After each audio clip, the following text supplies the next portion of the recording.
Hi everyone, it's Kel. I hope you're doing well. Nice to see you here today. And for those of you that don't know me, my name's Kel, obviously, and I talk about everything Kundalini. Today I just wanted to point out the difference between the mystic view and the view of the sort of PhDers or educated people. And it's not that one is better than the other. I just want to point out the differences. We have the scribe, the PhDers, who study all that has been said and all that has been done in the world, and they draw conclusions between the sources of material. And then you have the mystic, and the mystic who goes deep enough can see all and understands the truth and the incredible connections between all things.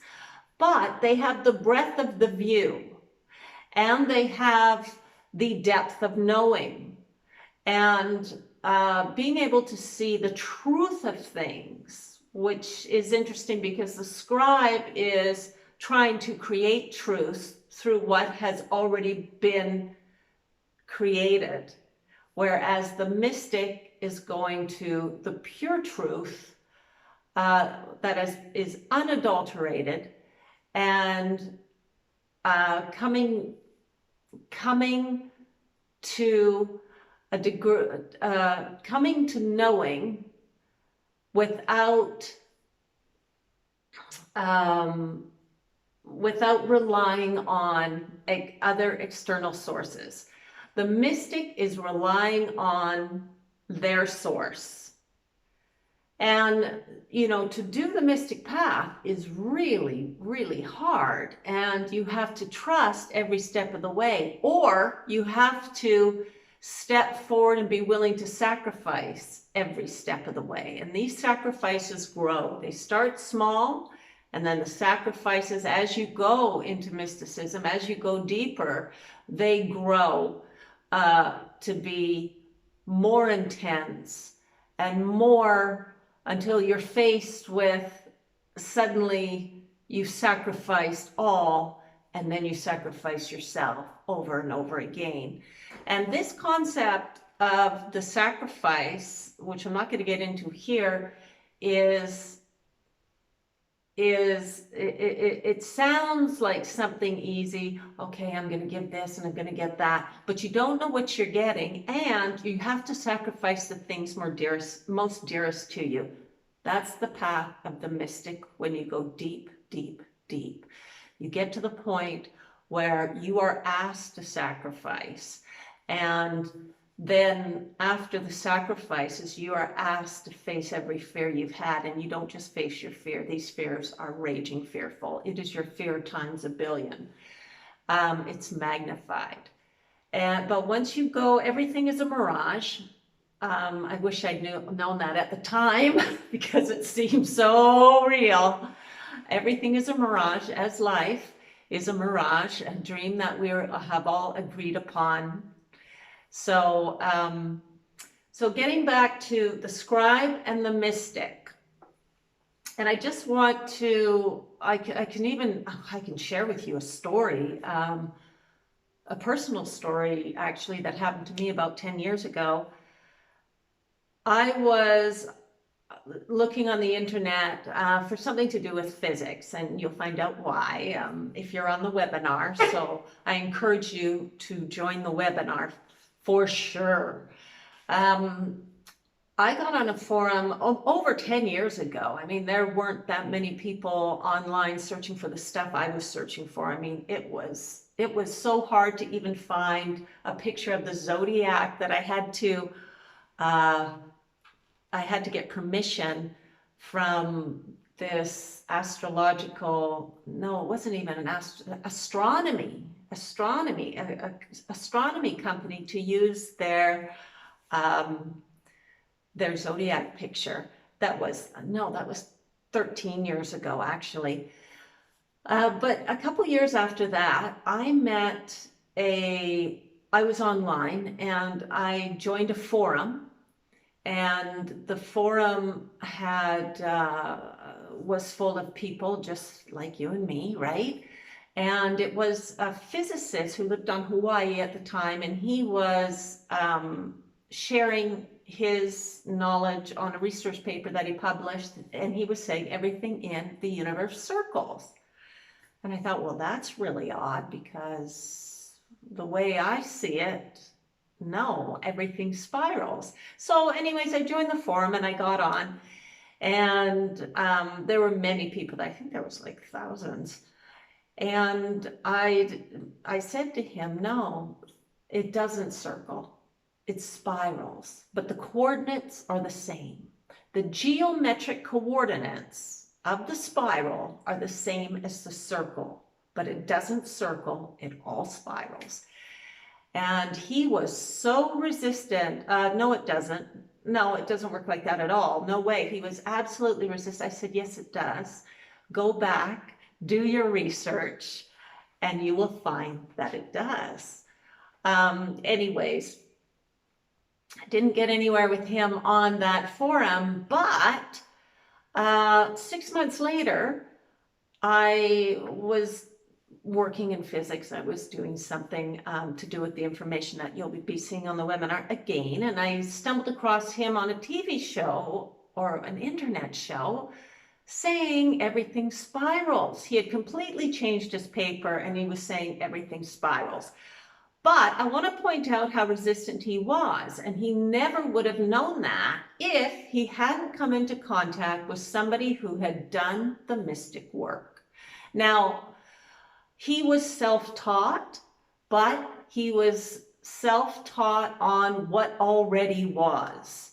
And I was coming in, seeing from a mystic point of view, and knowing the truth, the absolute truth, but not interested in publishing a paper on physics to prove this or that. I was searching for something else, but I knew that because of all the work I had done. He never would have gotten there if he didn't come into contact with someone who had the absolute truth and knew. Now, I didn't have all the papers and the mathematical equations to show him, but I knew beyond anything that it definitely spiraled, that the coordinates were the same. And I think when I was on his forum, I actually explained how the coordinates were the same. But, you know, that was 13 years ago, right?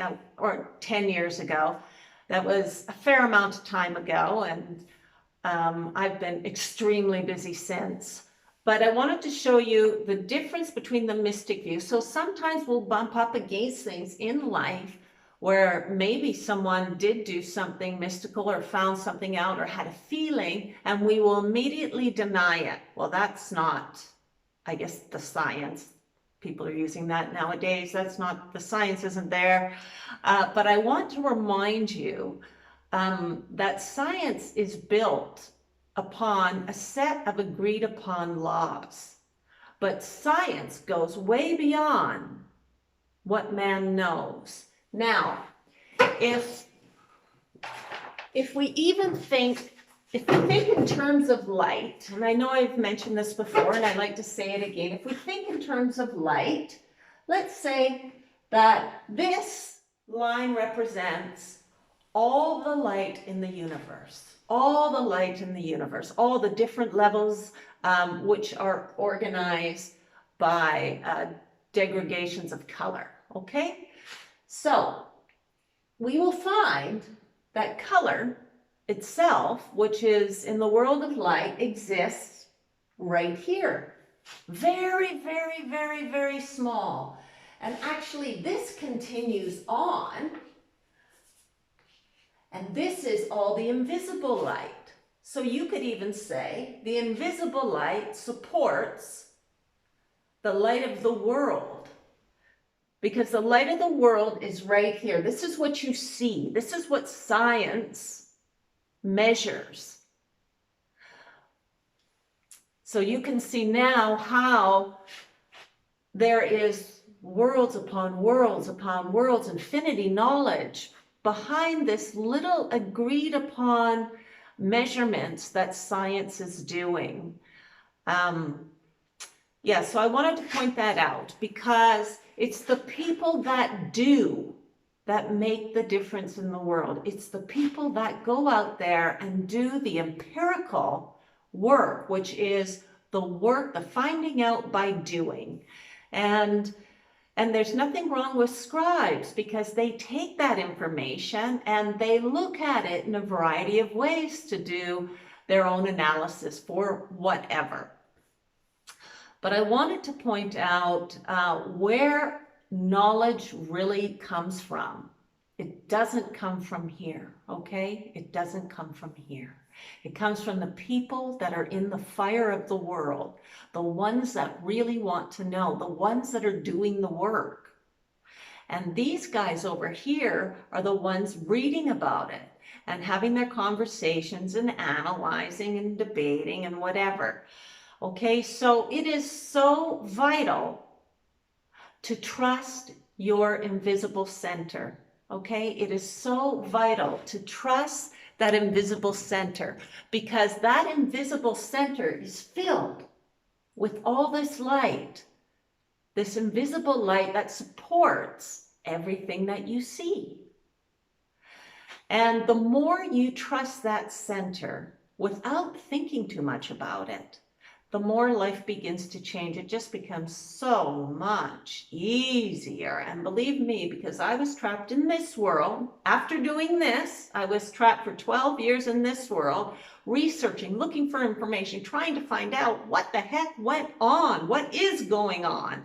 And I got nowhere, just around and around in circles. There virtually is no real, true, hardcore literature out there that could really give me what I was looking for. And so I had to listen to my center and go about and assemble all the parts and pieces of what I knew to be true. And that's what the webinar is all about. All the little pieces have been put together from all these sources because there is no one main source. There is no one main source. So if you haven't joined the webinar, I encourage you to join because it's going to answer a lot of questions for you. And it's going to also show you how fantastic you are and what a long way you have come. Congratulations to you. Big journey, big journey. It's not that you've reached the be-all, do-all, end-all, but you have reached this height of being a human on the planet, and that is significant. So whether you're living in a teepee or whether you're living in a villa on the mountaintop, you're at the same height when it comes to look to the view through this, to the view on this webinar, okay? Because we have no idea where people are in their spiritual growth, regardless of what you see. You have to actually experience the person and know the person before you can really make any kind of ideas about what possibly could be going on. But I've got to tell you, the one thing I have learned is that we just don't know. We just don't know. So what we really need to do is to be looking at ourselves and really knowing ourselves. And the journey to trust the self is a really long journey, or it has been, at least for me. I started out with massive trust, and then it was eroded as I went into this world. And I started thinking, well, they know what's going on. Oh, well, they've written these books. Well, they seem to know what they're talking about. And I spent so many years in that world, and now I'm doing a complete U-turn. And I'm going back to where I was, my connection with self, my trust. And you will really enjoy the webinar. So I encourage you, if you haven't joined it, I'll put the link below. Please join. I would love to see you there. And I hope that explained a little bit of the differences between the scribe, the PhDers, and the mystic. Because I know a few mystics, I know a lot of PhDers, a lot, and I've had a lot of conversations with them. And it wasn't just this guy on Hawaii that I'd had this conversation with. And, you know, you bring in the new information and the first thing is, oh, denial, denial. And, you know, I find even in my life, I sometimes have that reaction to things, but it is becoming less and less and less and less as I turn towards myself. So, yeah, I just wanted to jump on and just have a frank conversation with you and just point out the differences between the mystic, the ones who actually do the work, and the ones who read about it. So, if you are practicing the Kundalini, I want you to stay with the work. Stay with the work because the work is hard. It is hard. And you're not doing anything wrong. You just need the discipline, the focus, listen to your internal world, and it is going to creak you out. It's going to say, hey, John or Jane, sit up straight, tilt your head this way. I want you to breathe like this. I want you to hold your hands like this. That is your inner world coming to get you, to take you to the truth of your being and beyond, if you're willing to go there. If you're not willing to go there, it's totally okay. But yeah, so I just wanted to point that out. Again, the difference between the mystic, the one who does, and the PhDers. And thank you so much for being here, all of you. I really appreciate it. And I love your comments. I mean, you guys are so interesting, the things you have to say. So please post your comments below. I love reading them and I love commenting on them and making videos regarding the things that you guys are thinking about or talking about, because like I said, you guys are fascinating. So, and that's why you're here. That's why you're here, because you're interested in the world that you cannot see. You're interested in self-mastery, and you're interested in attaining the crown, which is your destiny. You're going to get it. Whether you're in this lifetime or another one, you're going to get it. So it is inevitable. So why not learn now? Now, if you haven't subscribed to the webinar, go ahead and subscribe below. And I look forward to seeing you there. See you on the next one, everyone. Have a great day. Bye.